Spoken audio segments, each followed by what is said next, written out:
And welcome guest. Recently I went to Toys R Us. How many of you have been to Toys R Us before? I love Toys R Us. It's a great place for anybody who's secretly a big kid like me. And it's a great place for anybody who has kids or wants to have anything to do with kids. What happened to me at Toys R Us was I had a moment of enlightenment. And I wasn't expecting this to happen at Toys R Us. What I found out is that enlightenment can come from anywhere at any time.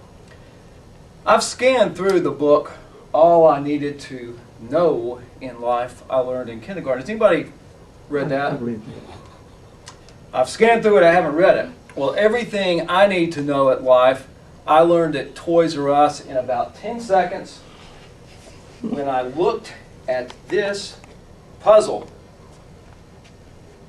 And I know you're all wondering how in the world I learned everything I needed to know in life from this puzzle. Fellow Toastmasters and welcome guests, there are 3 lessons I learned from this puzzle. Lesson number 1, all of us need to learn what piece of this puzzle we are. Lesson number 2, I think that we all need to learn to keep our puzzle where it needs to be and not force our piece of the puzzle into places it doesn't go and onto other pieces of the puzzle. And the third thing, I believe this is the most important thing, is that one piece of this puzzle can have a positive or a negative effect on the entire puzzle. Lesson number 1. We all need to know what our piece of the puzzle is. Anybody ever been called a nickname like cat or dog? I've been called an animal nickname before. I was in the health club business several years ago. I got my start in the health club business selling memberships.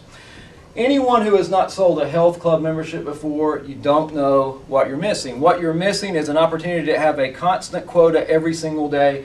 And anytime anyone comes in the health club and does not buy a membership from you, that is not a good thing. It doesn't matter what their reason for not buying. Right there, right that minute was, it's not a good thing. When I was in the health club business, I got a nickname. My nickname was Turtle. What are turtles like? Turtles are they're plotters.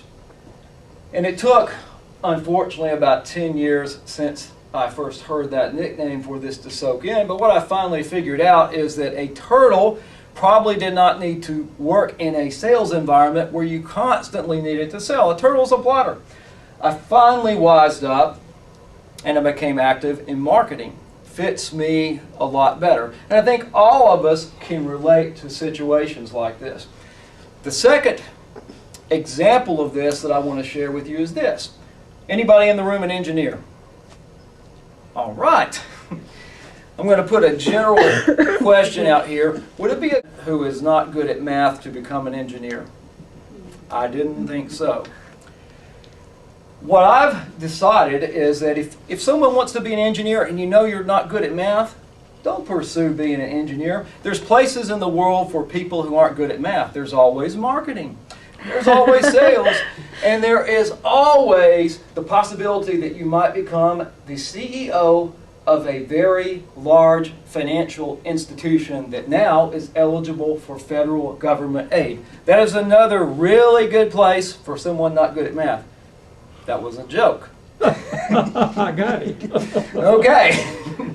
Sometimes humor can be a bit dark. The second thing that I learned from the puzzle is that there have been times in my life, now I'm the turtle, I'm right up here in the corner, and there have been times in my life where I have wanted to take my piece of the puzzle and I have wanted to cram my little piece right under the dog's ear somewhere it doesn't belong. And then even worse than that, there have been other times where I have just taken out a whole big section of the puzzle and I have taken a piece of the puzzle and I have just twisted it and yanked on it and tried to conform another piece of the puzzle to my particular viewpoint.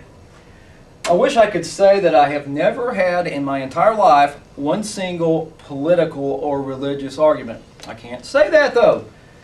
When I was doing that, I was twisting that puzzle and trying to make that piece of the puzzle into a turtle. That other piece of the puzzle did not want to be a turtle. That other piece of the puzzle was very content being a dog or a bird or a cat. The poet and author Rudyard Kipling said that everyone is crazy on one point. I know I'm crazy on a point or two. With that in mind, I am so glad that I have learned this phrase and I've added it to the phrases I use in many situations. That phrase is this: while I disagree with you, I understand and respect your point of view, and I completely understand how you feel that way. I wish I had understood that phrase when I was 13 years old. Unfortunately, I think I was past 40 when that particular phrase entered my vocabulary. The most important lesson from this puzzle is that each piece of that puzzle can affect every other piece in the puzzle. And to tell you about this, the best way I can explain it is to tell a story. Let's say that on the way home from work today, that I stop at Prope's drugstore. And my favorite cashier, Sarah's there, and I want to go in Sarah's line. There's a long line to see Sarah. I'm there 5 minutes and 10 minutes, and she's taking her time, and the other customers are being rude, and by the time I get up there, I'm annoyed, and I tell her what a terrible job she has done that day. And I am her last customer of the day. I am the proverbial straw that broke the Prope's cashier's back. Sarah gets in her car and she goes home, and when she gets home, her husband, Tim Bob, is already at home. And here's Tim Bob. Tim Bob's laid back on the couch. He has his beer over here. He's watching the early edition of Sports Center. Sarah doesn't like Sports Center. Sarah doesn't like Tim Bob to drink even one beer, and he's a good guy. He usually stops after 1 or 2 beers.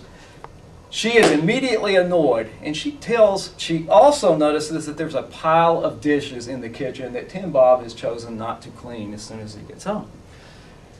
She tells him what she thinks about his beer, what she thinks about ESPN, what she thinks about him in general. And Tim Bob, he decides that what he is going to do is, he was just going to hang out the house, but now he's going to go to the bar. So he gets out his cell phone, he walks out, opens the door, heads to his car. On the way to his car, he calls his friend Homer May. Homer May and Tim Bob have known each other since they're 3 years old. He tells Homer to meet me at the bar. Now, Homer and Tim usually just have a beer or so. You know, they don't drink that much. Because Sarah does not like beer, he's going to get her back. So he has 7 beers. Despite the efforts of Homer and the bartender, Tim gets back in his car to drive home under the influence. It's still fairly early in the evening. There is a jogger on the sidewalk where he's driving, and in a moment of loss, he loses control of the vehicle, he hits the jogger, he kills the jogger. Doesn't end there, though. The jogger has a brother who was already kind of hanging by a thread anyway, and this guy decides that the best thing he can do is to make a statement to the whole world, so he goes to the mall in Washington, D.C., and he opens up on the whole mall with a machine gun. Many people are killed. On the mall, there is a young Muslim who had moved to the United States to help the cause of world peace. Well, his brother does not want to help the cause of world peace. His brother wants to destroy anyone who has a Western background or a Western thought. His brother is a member of a terrorist cell, and that was the final straw. They go ahead and act. They have a small nuclear device, and they blow that off in London. And this is all because some dude went in Probst and was rude to a cashier. Little facetious? Yes. Extremely facetious. Totally out of the realm of possibility? No. In Toastmasters, this is one of the most positive groups I've ever been a part of. I never want to end a speech negative, so we're going to back this thing on up. We're going to put a little bit of a positive spin on it. We'll pretend like we're on Star Trek or any other sci-fi you like, and we're backing things up. This time, I'm nice to the cashier in Probst. I say, "You look stressed out. You look like you've had a really hard day." And she tells me about it. She's in a good mood when she leaves now. She goes home and she sees Tim there on the couch. And this time, instead of yelling at him about how all he does is watch NASCAR and other sports and how he should never even drink a beer, that his father was an alcoholic and how he didn't do the dishes, she goes up and she kisses him and she tells him how much she appreciates him. Well, Tim is all of a sudden in a great mood. And so he calls Homer, but this time, instead of going to the bar, he says this. He says, you know what, John, and John is a friend of theirs who's an African American who's on their softball team. He's like, John has been bothering us to go over to Lincoln Elementary School and work in the after-school program. Why don't we go over there? Homer always goes along with Tim. Next thing you know, they're in the car and they're going over to Lincoln Elementary School. Well, they meet a little girl over there. She's African American. Her name is Samantha Cosby. Because of the relationship that Samantha Cosby develops with Tim and with John and with Homer, Samantha Cosby is inspired and she goes on to become the first female African American president of the United States, leading the political party, the Abraham Lincoln, Theodore Roosevelt, Libertarian Green Party that she founded. That was kind of a joke too.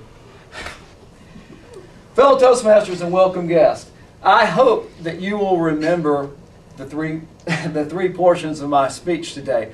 Lesson number 1, we need to understand what piece of the puzzle we are. Lesson number 2, we need to place our piece of the puzzle where it needs to be and not force our piece of the puzzle on the other pieces of the puzzle. And most importantly, fellow Toastmasters and most welcome guests, we need to remember that one piece of the puzzle can, in fact, have a positive or a negative impact on the entire puzzle. Yes, fellow Toastmasters, enlightenment can come anywhere, at any time, and from anything. Madam Toastmaster.